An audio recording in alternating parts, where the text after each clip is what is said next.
Bismillahir-Rahman-Rahim. Exposition of the Holy Quran. By Allama G. A. Parwez. Sura 5. Al-Ma'idah. Bismillahir-Rahmanir-Rahim. Ya ayyuhalladhina amanu awfu bil-uqud.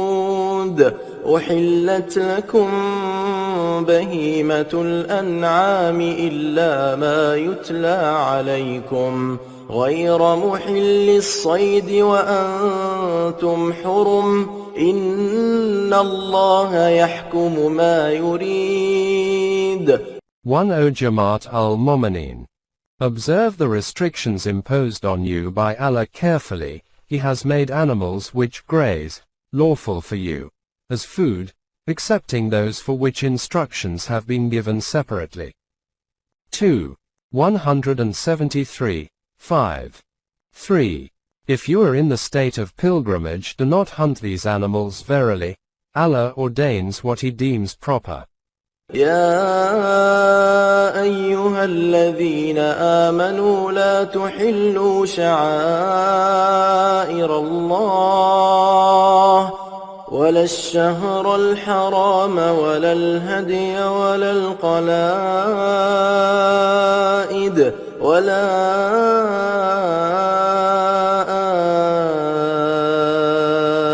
آمين البيت الحرام يبتغون فضلا من ربهم ورضوانا وإذا حللتم فاصطادوا ولا يجرمنكم شنآن قوم أن صدوكم عن المسجد الحرام أن تعتدوا وتعاونوا على البر والتقوى ولا تعاونوا على الإثم والعدوان واتقوا الله إن الله شديد العقاب. 2. Do not profane. I. The symbols designed by Allah. 2. 158. And E. The sacred months during which waging wars is prohibited. The animals which pilgrims take for their use must be protected. 22. 28, 22. 36.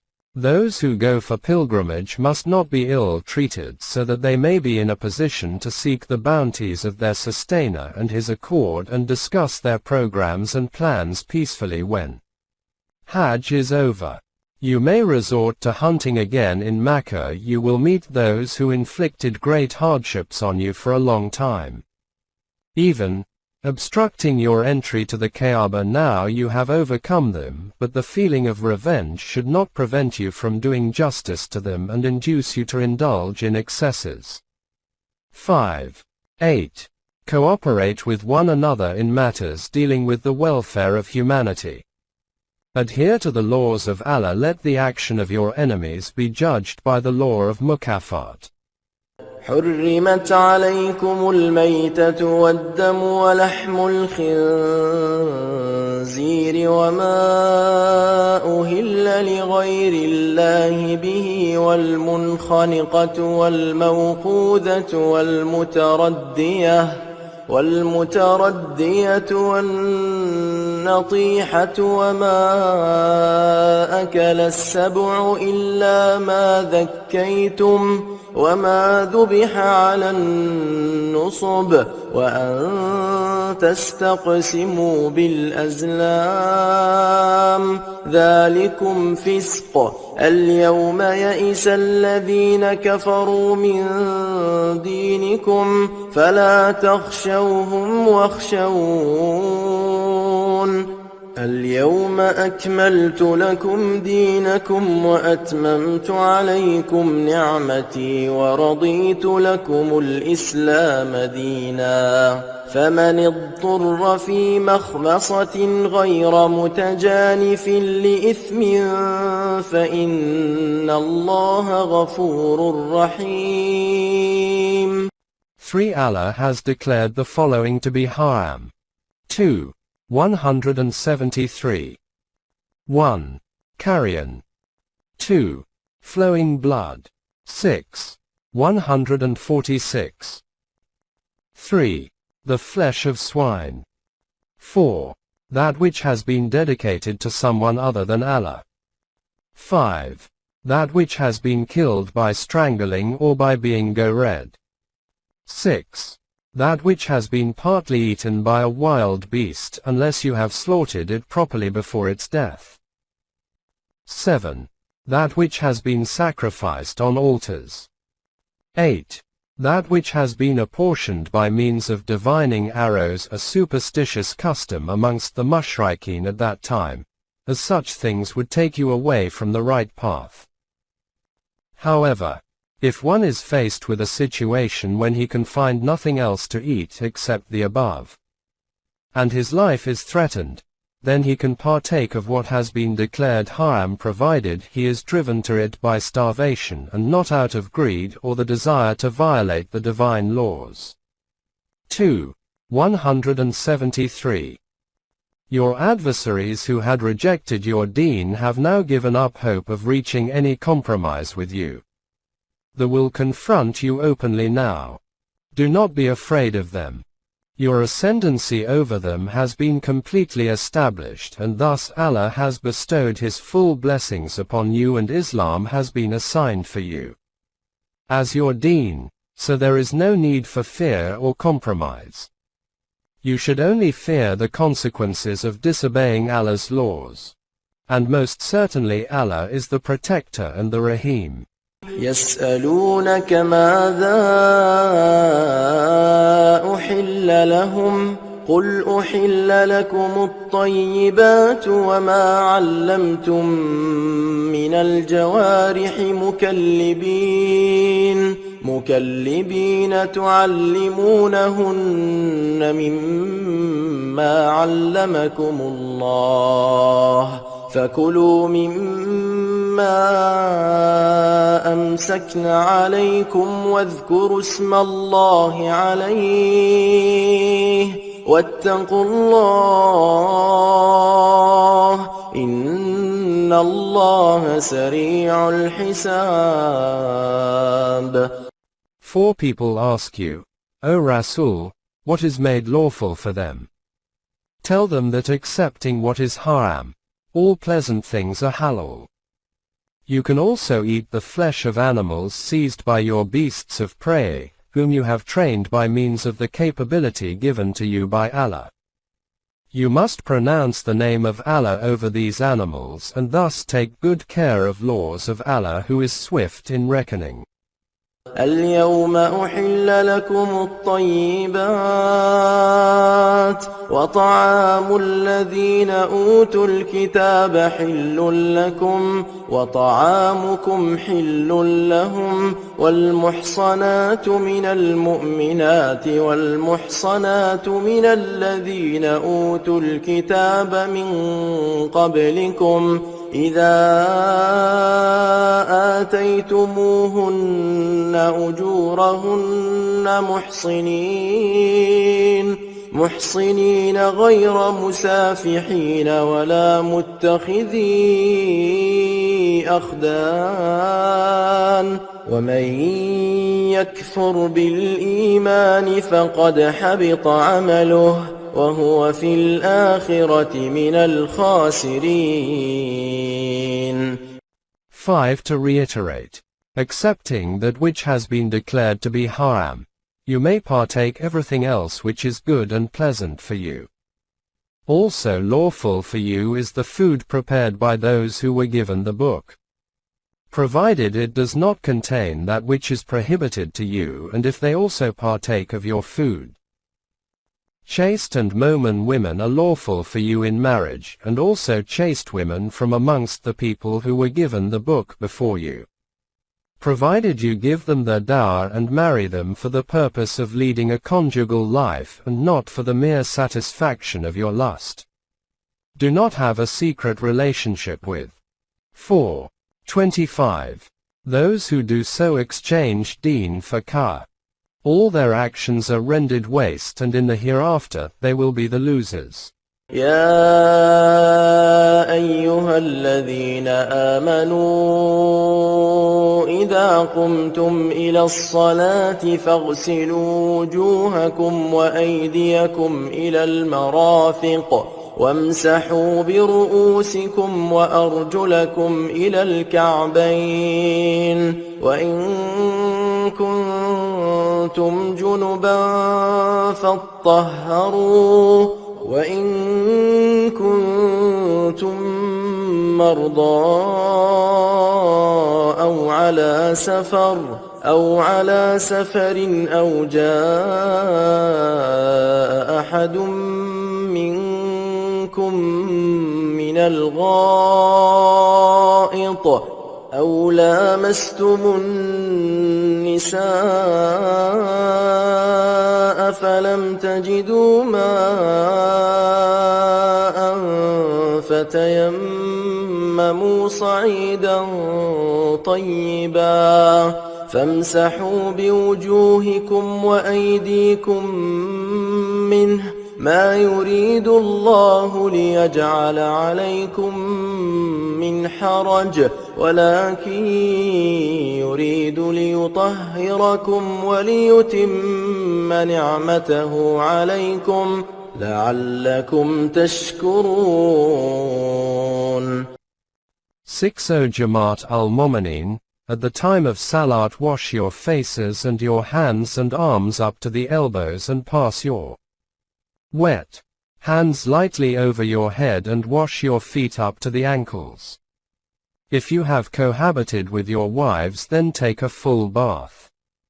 If you cannot wash yourself due to sickness when water is harmful to you, or when you are on a journey or have returned from a call of nature or have touched a woman, and water is not available, in these cases you can clean yourselves by using soil and wiping your hands and face.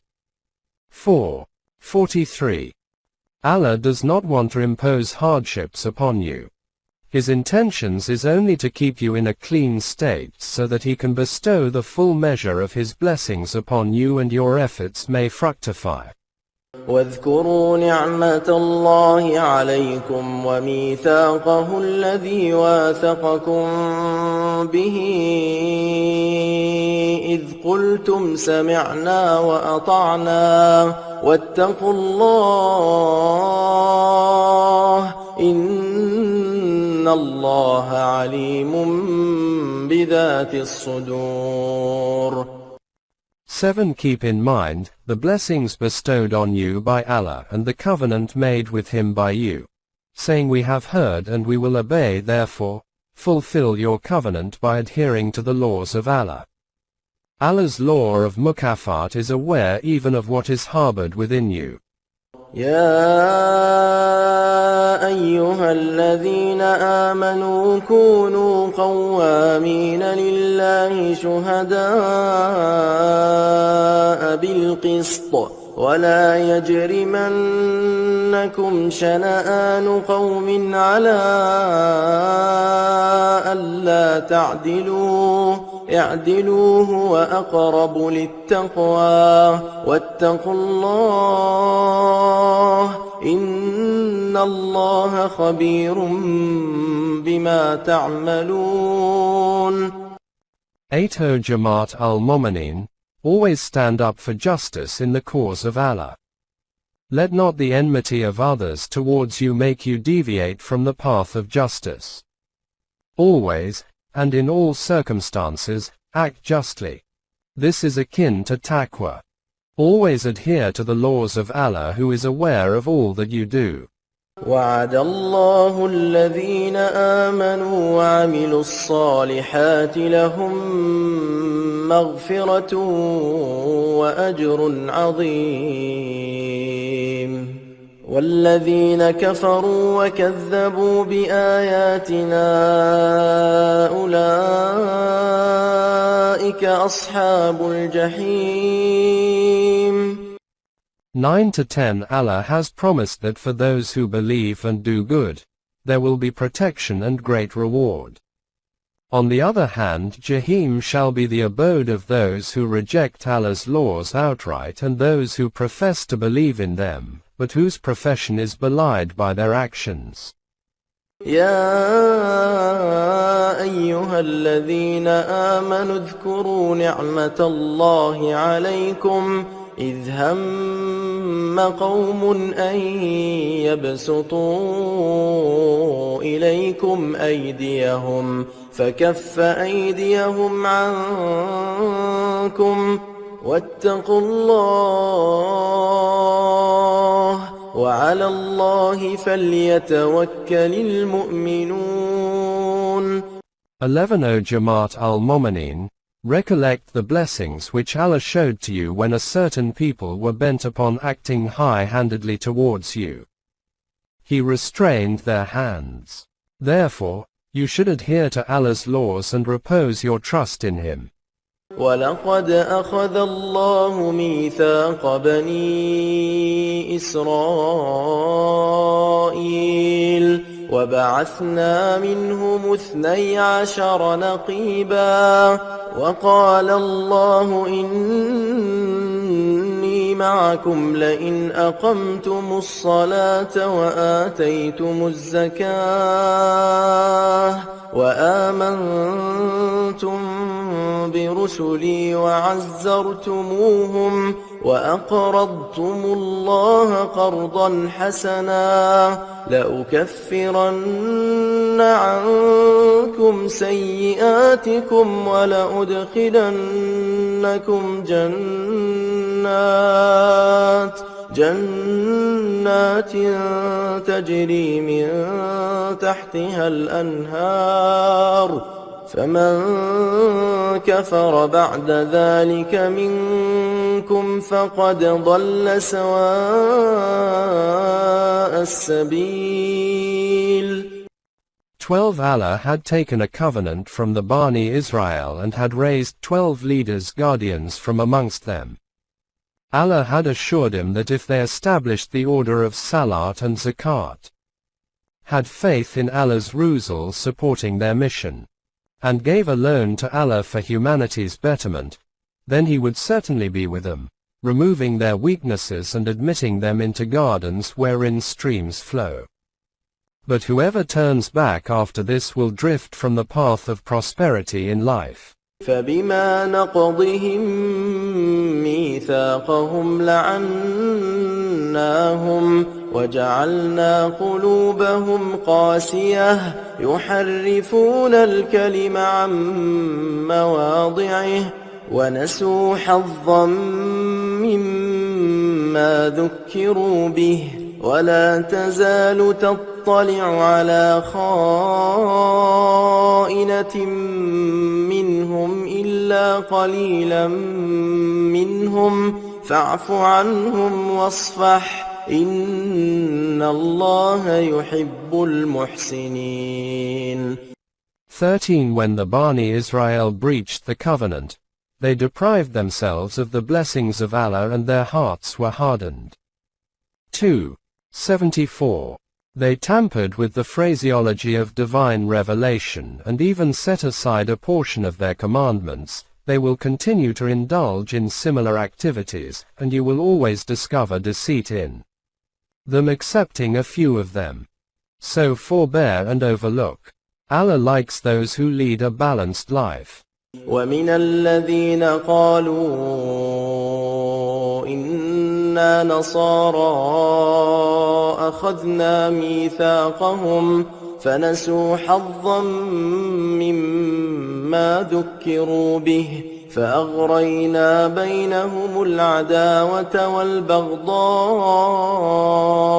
إلى يوم القيامة وسوف ينبئهم الله بما كانوا يصنعون. 14 This was about the Jews. From those who call themselves the Nazarenes, we had also taken a similar covenant. But they neglected apart what was ordained. They split up into sects and their mutual enmity and spite will be everlasting. It will not be long before Allah will let them know the actual position of their self-made faith. يا أهل الكتاب قد جاءكم رسولنا يبين لكم كثيرا مما كنتم تخفون من الكتاب ويعفو عن كثير قد جاءكم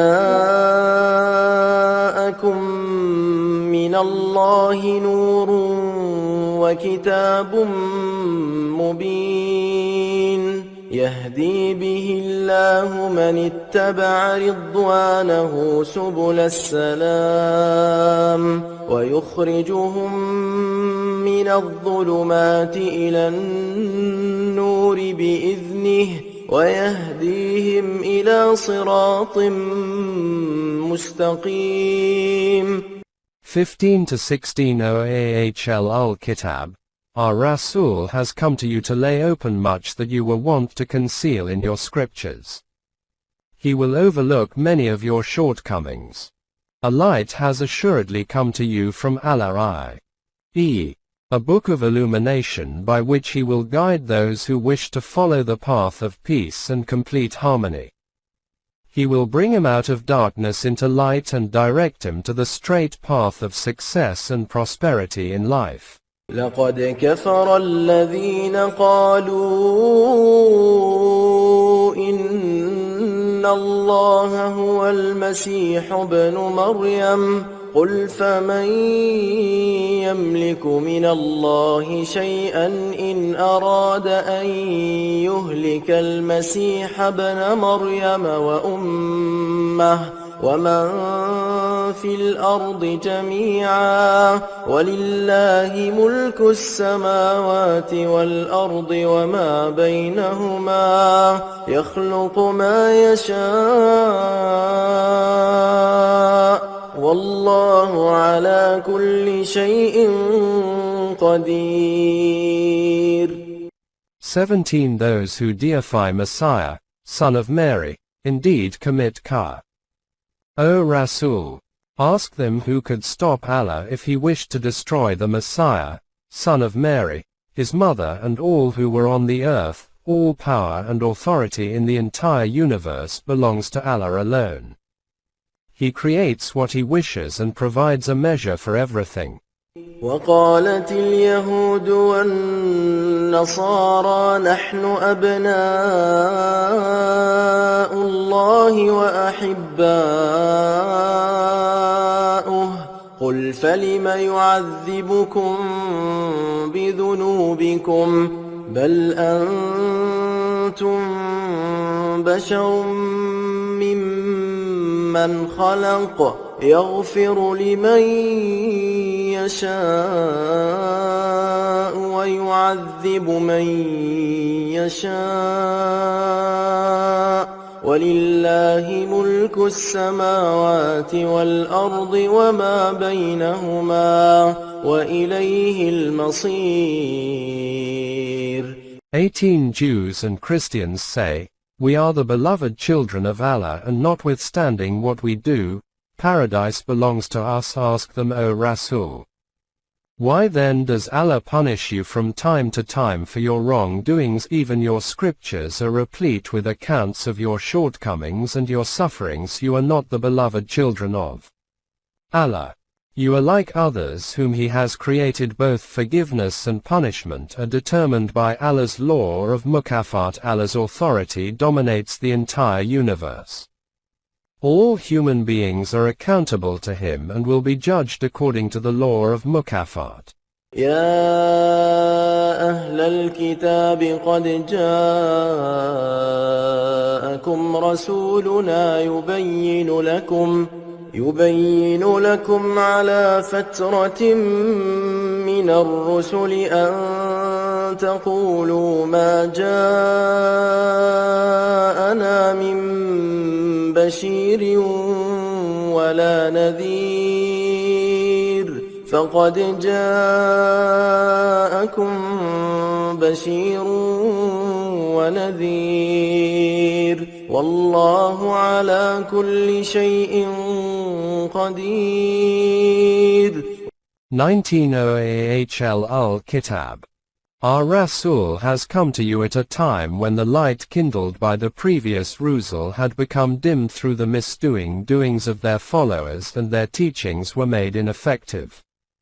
So that you may not say there had come to us no bearer of good tidings. Nor a warner. Now a bearer of good tidings and a warner has come to you, and, therefore, you have no excuse for covering your misdoing. Allah has appointed measures for all things. وَإِذْ قَالَ مُوسَى لِقَوْمِهِ يَا قَوْمِ اذْكُرُوا نِعْمَةَ اللَّهِ عَلَيْكُمْ إِذْ جَعَلَ فِيكُمْ أَنْبِيَاءَ وَجَعَلَكُمْ مُلُوكًا وَآتَاكُمْ مَا لَمْ يُؤْتِ أَحَدًا مِنَ الْعَالَمِينَ. 20 Call to mind the time when Moses addressed his people, saying, remember the blessings bestowed upon you by Allah, by raising Anbiya from amongst you and making you possessors of power and authority, and giving you what has never been given to any people before i.e., the privileges both of divine guidance and kingdom. يا قوم ادخلوا الأرض المقدسة التي كتب الله لكم ولا ترتدوا على أدباركم فتنقلبوا خاسرين. 21 He asked them, O my people, enter boldly the land which Allah has assigned to you, and do not turn back lest you be the losers.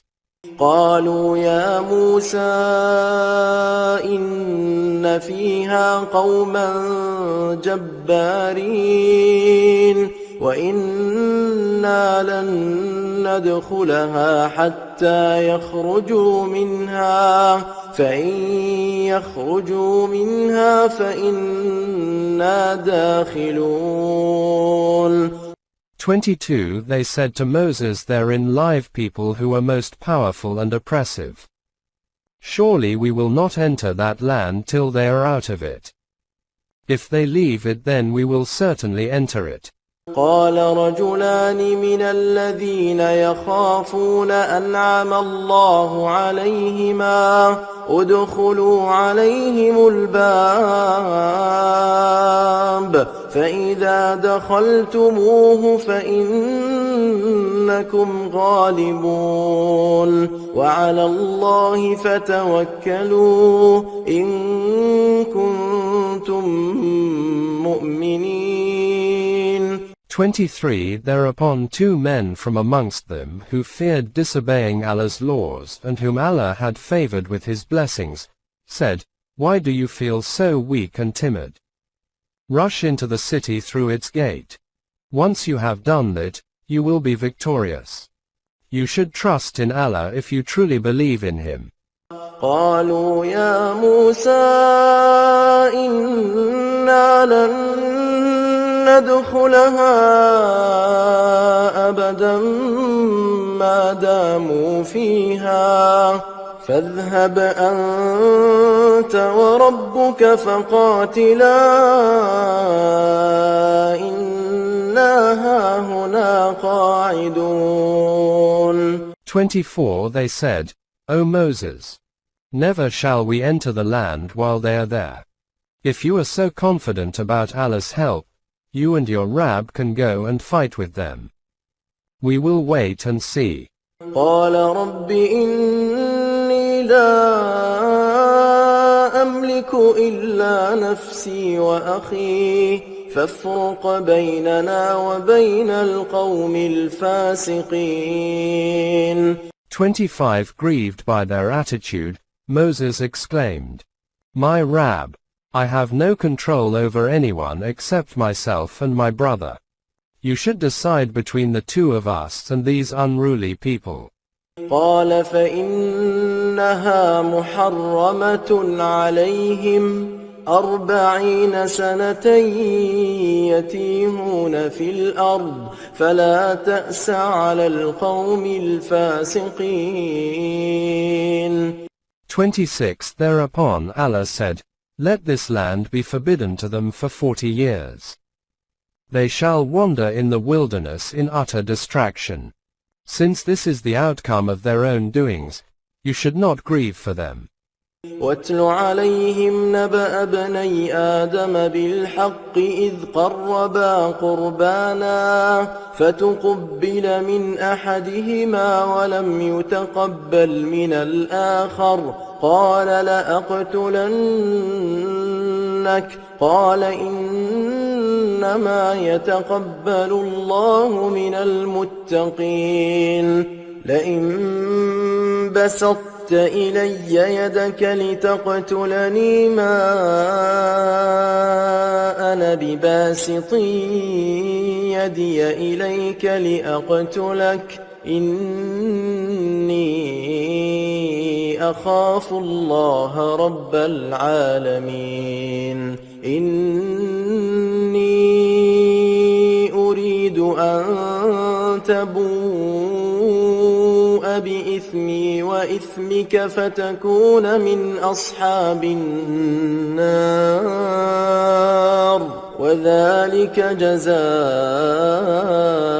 الظالمين.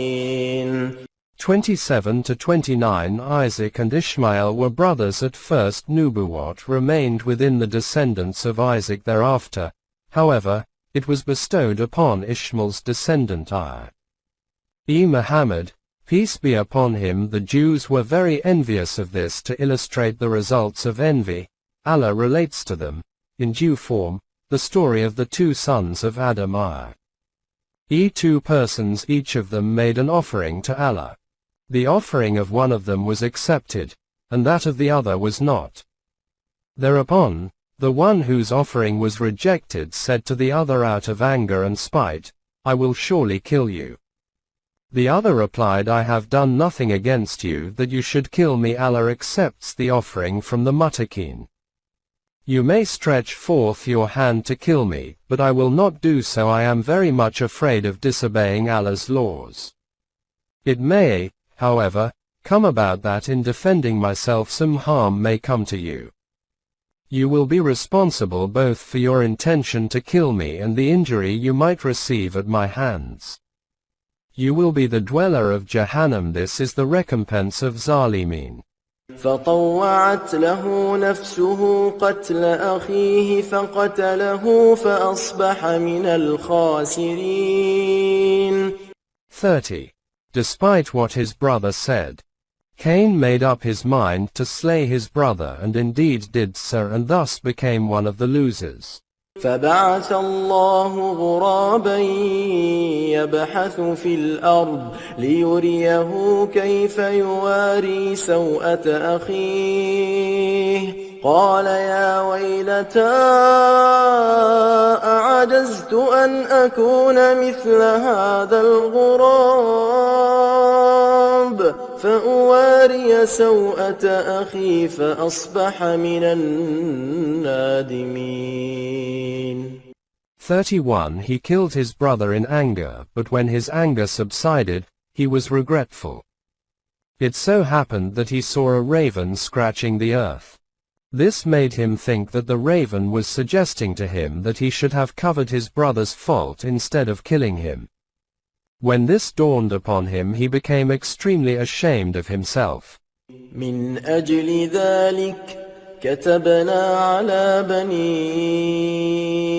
إسرائيل أنه من قتل نفسا بغير نفس أو فساد في الأرض فكأنما قتل الناس جميعا ومن أحياها فكأنما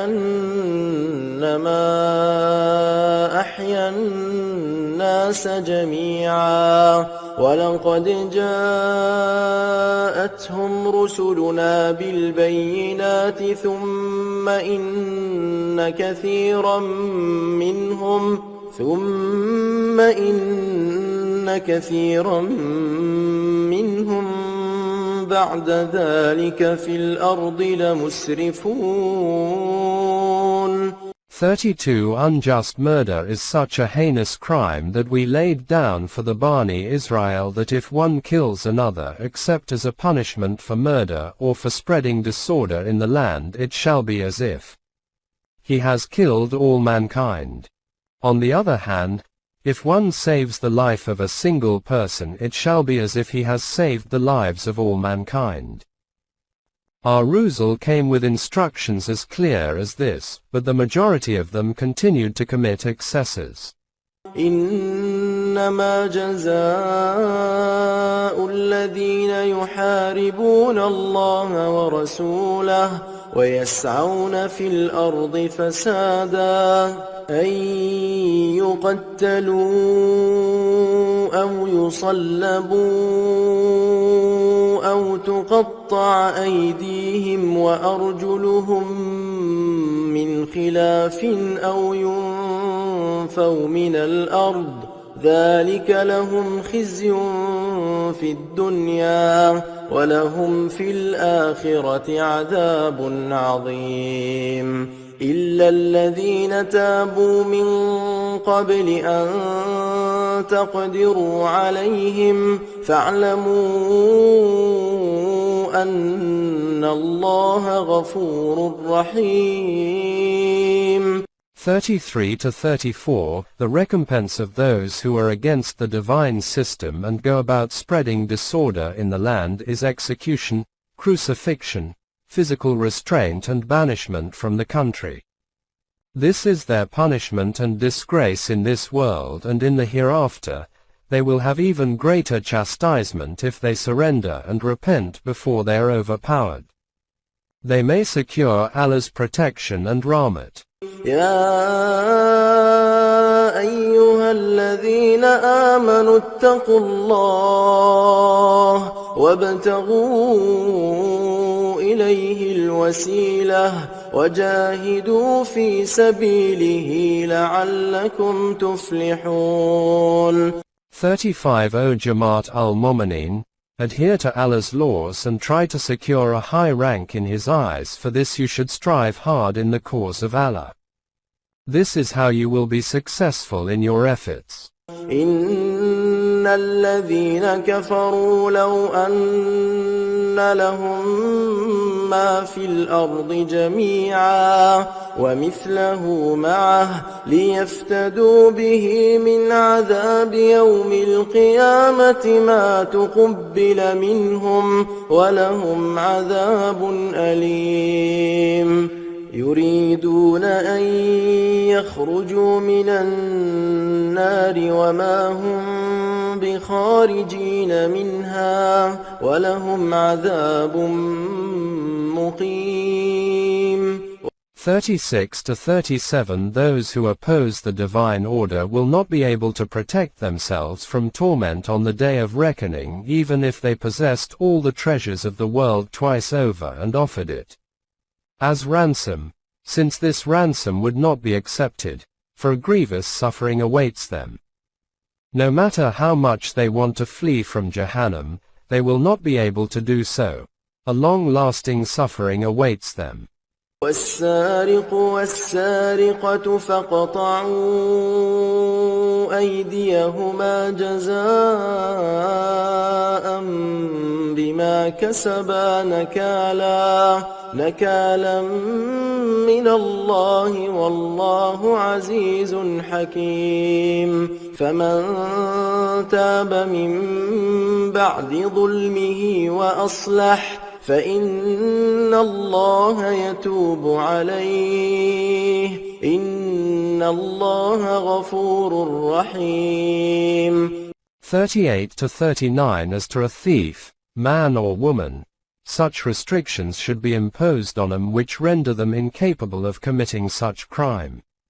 If they feel regretful and make amends thereafter, and the authority concerned is satisfied that they can be reclaimed, divine order shall take steps to protect them and make provisions for their nourishment. till they are capable of earning of their own. They may be forgiven. ألم تعلم أن الله له ملك السماوات والأرض يعذب من يشاء ويغفر لمن يشاء والله على كل شيء قدير. 40. Do you not know that Allah has the highest authority in the entire universe? He has appointed laws for punishment and forgiveness according to the measures He has devised. يا أيها الرسول لا يحزنك الذين يسارعون في الكفر من الذين قالوا آمنا بأفواههم ولم تؤمن قلوبهم ومن الذين هادوا سماعون للكذب سماعون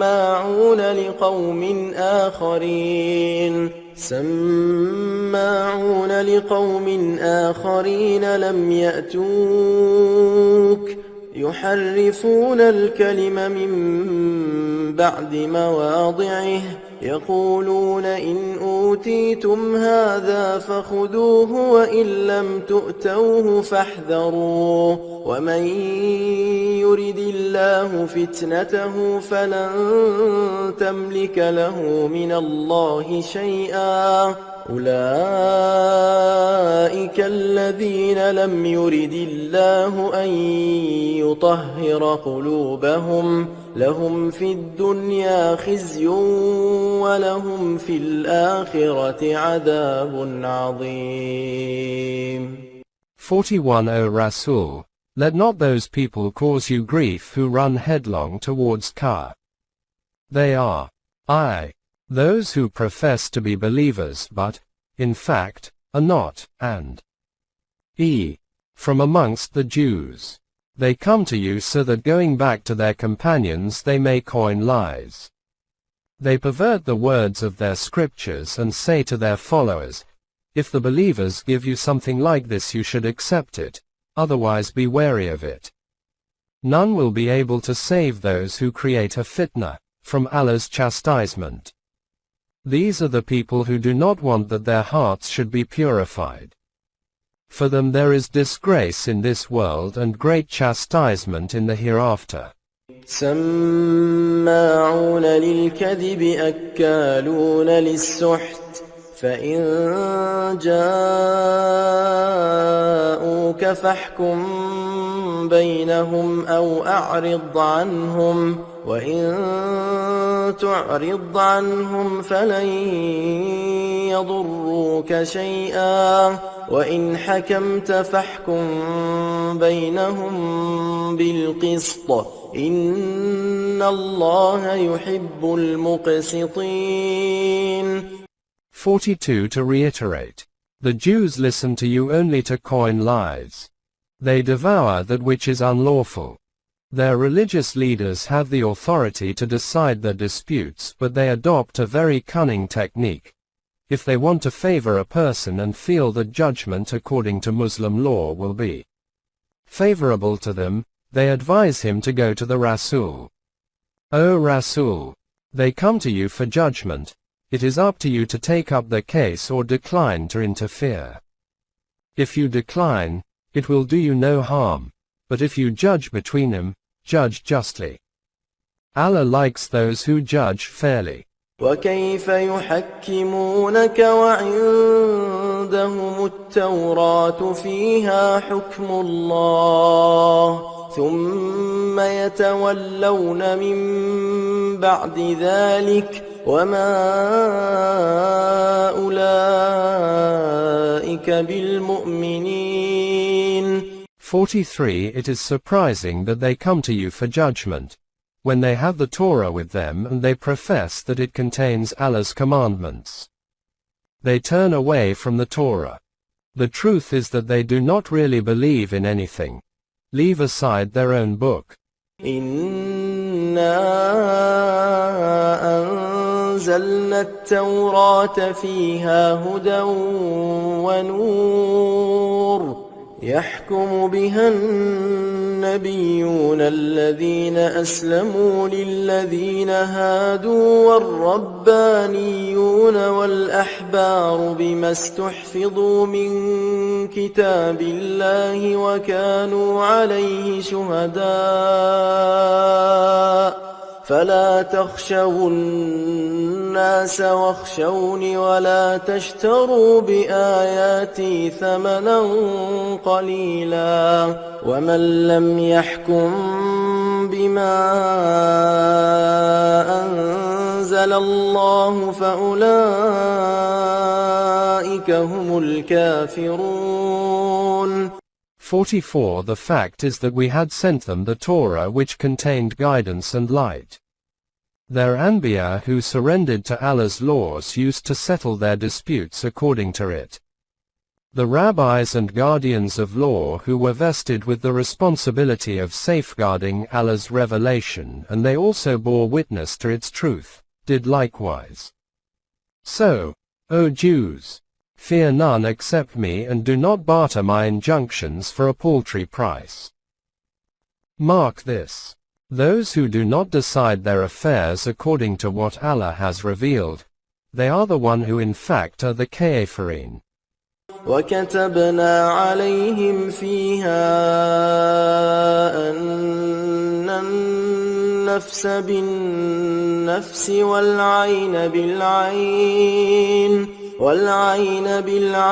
والأنف بالأنف والأذن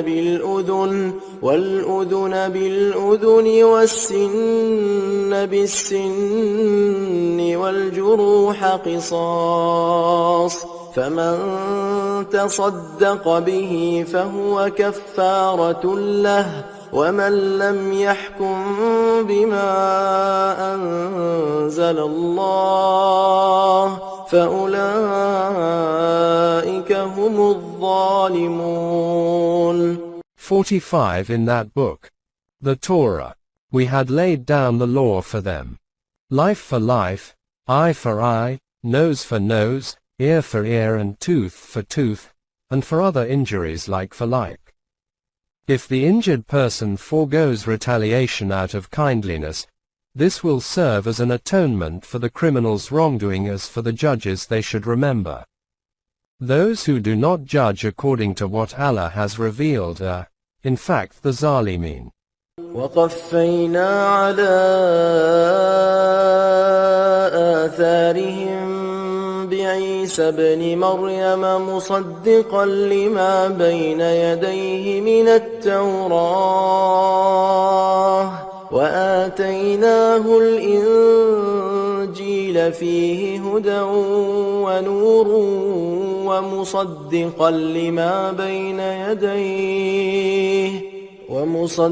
لما بين يديه من التوراة وهدى وموعظة للمتقين. 46. We sent Jesus, son of Mary, in the line of the Anbiya of the Bani Israel to confirm that which was already in the Torah. We gave him the Injil, which also contained guidance and light and confirmed the teachings of the Torah. To reiterate, the Injil contained guidance and light and confirmed the teachings of the Torah, but the guidance and good counsel contained in it was beneficial only for those who cared to adhere to Allah's laws. وَلْيَحْكُمْ أَهْلُ الْإِنْجِيلِ بِمَا أَنزَلَ اللَّهُ فِيهِ وَمَنْ لَمْ يَحْكُمْ بِمَا أَنزَلَ اللَّهُ فَأُولَئِكَ هُمُ الْفَاسِقُونَ. 47. The followers of the Injil were asked to administer justice according to that book, and were warned that those who do not decide their affairs by what Allah has revealed are indeed the Fasiqin. إليك الكتاب بالحق مصدقا لما بين يديه من الكتاب ومهيمنا عليه فاحكم بينهم بما أنزل الله ولا تتبع أهواءهم عما جاءك من الحق لكل جعلنا منكم شرعة ومنهاجا ولو شاء الله لجعلكم أمة واحدة ولكن ليبلوكم فيما آتاكم فاستبقوا الخيرات إلى الله مرجعكم جميعا فينبئكم بما كنتم فيه تختلفون. 48 O Rasul, likewise we have sent you a book based on truth. It validates and subsumes the true teachings of the earlier books. You should judge between them according to what Allah has revealed and do not follow their desires which make you deviate from the truth. You might ask yourself when Allah's guidance sent to all the Anbiya was the same, and differences were created subsequently by their followers. Why did Allah not compel the latter to follow His laws? The answer is that doing so would have been against Allah's plan, according to which freedom of the will has been given to human beings. Moral responsibility for all actions derives from this freedom. Moreover, this gives them the greatest incentive to do good deeds. So, O Jamaat al-Mu'minin, be expeditious in doing good deeds, the result of which will come about according to Allah's law of mukafat. When the divine order is established, the differences and variations created by the followers of the earlier Anbiya will become manifest. وأن احكم بينهم بما أنزل الله ولا تتبع أهواءهم واحذرهم أن يفتنوك عن بعض ما أنزل الله إليك فإن تولوا فاعلم أنما يريد الله أن يصيبهم ببعض ذنوبهم وإن كثيرا من الناس لفاسقون. 49 O Rasul, judge between them by what Allah has revealed and follow not their desires. Be on your guard lest they tempt you away from any of the commandments of Allah. If they turn away from the judgment you give, they will certainly fall into fitna for some of their wrongdoing. A good many of them are farajikeen. أفحكم الجاهلية يبغون ومن أحسن من الله حكما لقوم يوقنون.